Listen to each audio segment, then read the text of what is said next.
ఆదిత్యోర్కో రవిర్భానుర్భాస్కరశ్చ దివాకరః మార్తాండః Savitha హేళి తీక్ష్ణాంశం hero రవిః. 2026 సంవత్సరం June నెల 2వ తారీఖు రోజున గురువు మిథునం నుండి కర్కాటకాన్ని మారుతాడు. గురువు అనగా సకల విద్యలకి కారకుడు గురువు. గురువు ఎప్పుడు కూడా ఎవరిని దండించే స్వభావం కాదు. అనవసరంగా ఎవరిని బాధ పెట్టడం, ఎవరిని ఇబ్బంది పెట్టడం అటువంటి పనులు గురువు చేయడు. గురువు ఎప్పుడు కూడా ఎంత మూర్ఖుడైనా కూడా వాడు బాగా చదువుకొని తనంతటిగా వాడు కావాలని కోరుకుంటాడు. కానీ వాడేం పాడైపోవాలని, వాడిని ఏదో పనికి రాకుండా చేయాలని అటువంటి దృష్టి గురువుది కాదు. ఆ స్వభావమే కాదు. కొంతమందికి కొన్ని స్వభావాలు ఉంటాయి. కొంతమంది తన దగ్గర పనిచేస్తూ ఉండి ఎవరి దగ్గర అయితే పనిచేస్తున్నారో వాళ్ళు పాడైపోయి తను బాగుపడాలనుకుంటారు. ఇట్లా దురాగతమైన స్వభావాలే దాదాపుగా ఎక్కువగా ఉంటాయి. మంచి స్వభావాలు ఉండేవాళ్ళు ఎవరంటే బుధుడు, గురువు, చంద్రుడు.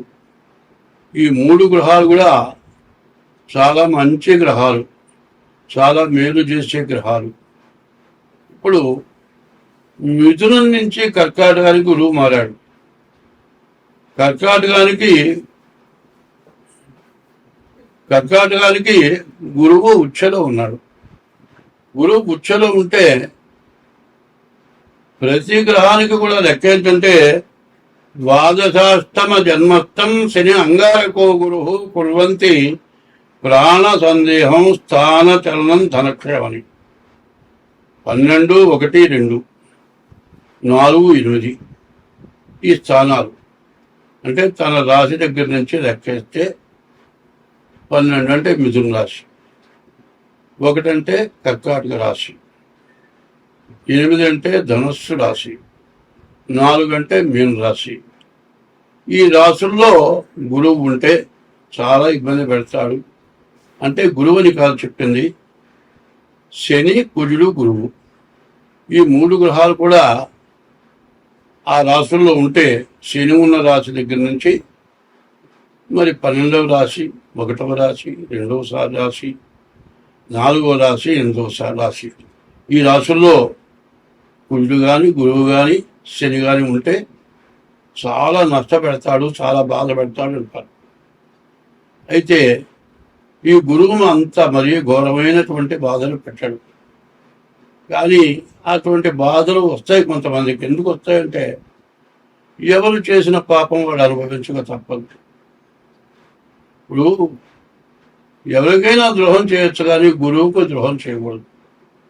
గురు ద్రోహాన్ని మించింది కొట్టలేదు.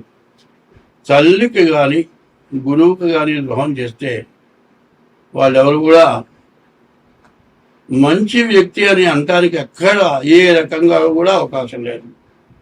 అటువంటి తల్లికో గురువుకో ద్రోహం చేస్తే మాత్రం తప్పనిసరిగా గురువు కర్కాటక రాశిలో ఉచ్ఛలో ఉన్నా కూడా అనుభవించాల్సిందే. కానీ దాదాపు అంత దురాగతమైన వాళ్ళు చాలా తక్కువ. దీన్ని బట్టి గుర్తుపెట్టుకోవాలి అందరూ కూడా. ఏమిటా అంటే గురువు కర్కాటక రాశిలో ఉండి, సొంత రాశి కర్కాటక రాశి అయి ఉండి వాళ్ళకి ఏదైనా కష్టాలు వస్తే నేను చేసుకున్న పాపం వల్లనే వచ్చిందని గ్రహించాలి. అందువల్ల ఏం చేయాలి?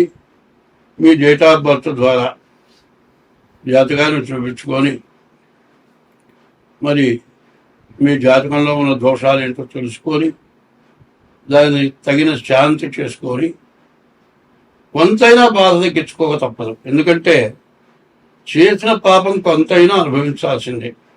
అట్లా అనుభవించకపోతే అవి గ్రహాలు కాదు, మనం మనుషులం కాదు.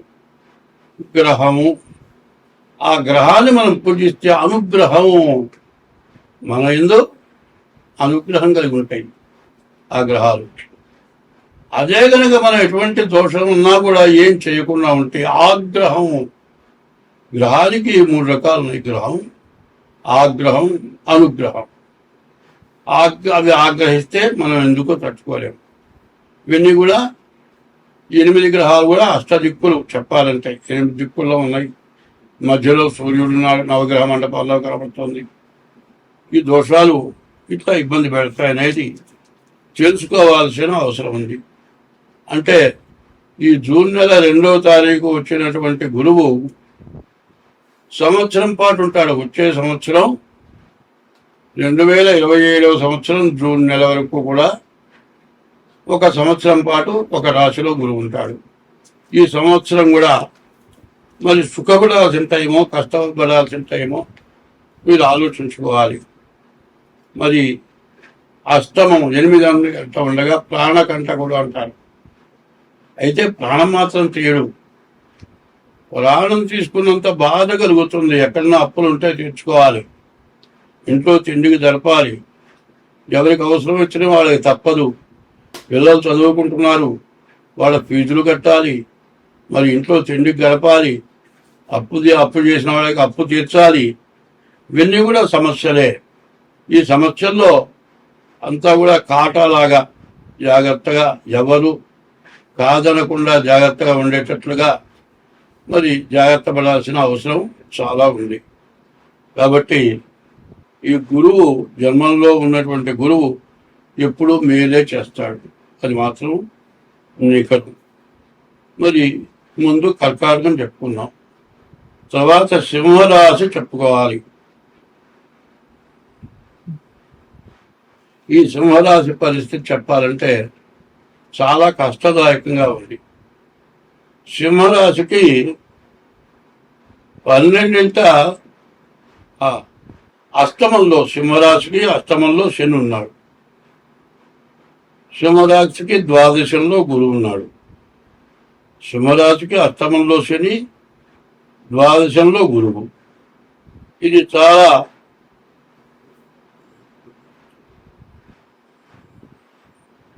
సింహరాశికి అష్టమంలో గురువు.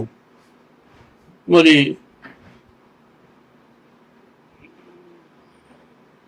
12వ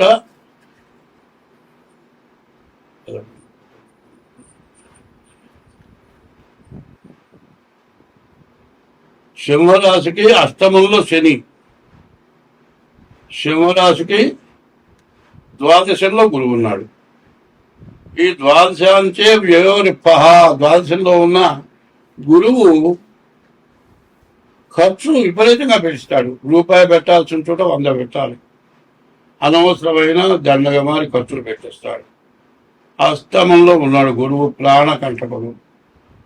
ఈ కర్కాటక రాశికి ద్వాదశంలో గురువు, అష్టమంలో శని. చాలా కష్టదాయకంగా ఉంటుంది, చెప్పడానికి వీలు కానిటువంటి బాధలు ఎక్కువగా సింహరాశికి కనపడుతున్నాయి. ఈ సింహరాశి వాళ్ళు కూడా ఇది గోచారం కరెక్ట్గా ఉన్నా కాదో తెలుసుకోవాల్సిన అవసరం కూడా ఉంది. ఎట్లా మరి గోచారం అనేది మీరు పుట్టిన తారీఖు, నెల, సంవత్సరం, టైమును బట్టి 2026 సంవత్సరం జూన్ నెల 2వ రాశి వృషభ రాశి. ఈ వృషభ రాశి జాతకం ఏందో చూద్దాం. ఈ వృషభ రాశికి వచ్చేప్పటికల్లా శని ఒక్కడు బాగున్నాడు, శుక్రుడు బుధుడు బాగున్నాడు. శని, శుక్రుడు, బుధుడు ఈ 3 గ్రహాలే బాగున్నాయి. మిగతా రాహువు, కుజుడు, రవి, గురువు, కేతు. రాహువు, కుజుడు, రవి, గురువు, కేతువు 5 గ్రహాలు బాగాలేవు. 8 గ్రహాలు చెప్పాలంటే శని, బుధుడు, శుక్రుడు బాగున్నాడు. కాబట్టి ఈ రాశి వాళ్ళకు కూడా చాలా కష్టమైన టైం. అయితే దీంట్లో ముఖ్యంగా చెప్పాలంటే శని ఏకాదశంలో ఉన్నాడు. ఏకాదశంలో ఉన్నటువంటి శని ఆల్రౌండర్, మీకు కావాల్సిన పనులన్నీ చేస్తాడు. కానీ ఈ పనులన్నీ బాగా జరగాలి అంటే మాత్రం తప్పనిసరిగా ఈ డేట్ ఆఫ్ బర్త్ ద్వారా జాతకం చూపించుకోండి. ఈ రాశి వాళ్ళకి యాక్సిడెంట్ అవడానికి ఖచ్చితంగా అవకాశం కనబడుతుంది. యాక్సిడెంట్ అయితే దెబ్బలు తగిలినా విరిగినాయంటే, ఆపరేషన్లు జరిగినాయంటే మీకు కావాల్సిన పనులు మొత్తం మారిపోతాయి, ఆగిపోతాయి. కాబట్టి ఈ రాశి వారికి వివాహం కావటానికి, చదువు బాగుంది, విదేశీ యానానికి బాగుంది, విదేశాల్లో చదువుకుంటానికి బాగుంది, ఇన్ని బాగుండి రాహువు, కుజుడు, రవి, గురువు, కేశువు ఈ 5 గ్రహాలు బాగుండకపోవటాన అన్నిట్లో ఈ శని చాలా బలమైన వాడు. 11 ఉన్నాడు. 30 సంవత్సరాలకు ఒక్కసారే 11కి వస్తాడు. అటువంటి టైముని మీరు చెడగొట్టుకోకూడదు. కాబట్టి మీ డేట్ ఆఫ్ బర్త్ ద్వారా మీ జాతకాన్ని చూపించుకుంటే ఎంతైనా మంచిది. ఇది బాగా గుర్తుపెట్టుకోండి.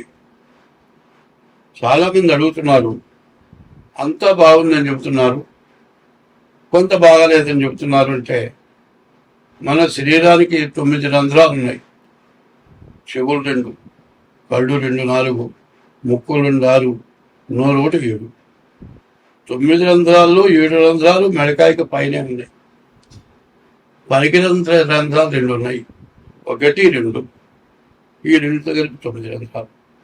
అయితే ఆహారం తిన్నామండి, మరి బయటికి పోకపోతే ప్రాణం పోతుంది. యూరిన్ 1 గంట రాకపోతే కింద కూడా చచ్చిపోవటమే. ఆ 2 కూడా అవసరమైనవే. ఇందులో అవసరం లేనివి ఏమీ లేవు. 9 గ్రహాలు ఎట్లాంటివో చెవులకు వినపడకుండా కారు కింద పోయి పడితే చేస్తావు. కింద చూడటానికి కళ్ళు కనపడక గుంటలో పడితే కూడా కాళ్ళు చూస్తాయి. తినేటప్పుడు వాసన తెలియకుండా తింటే రోగం పుడుతుంది.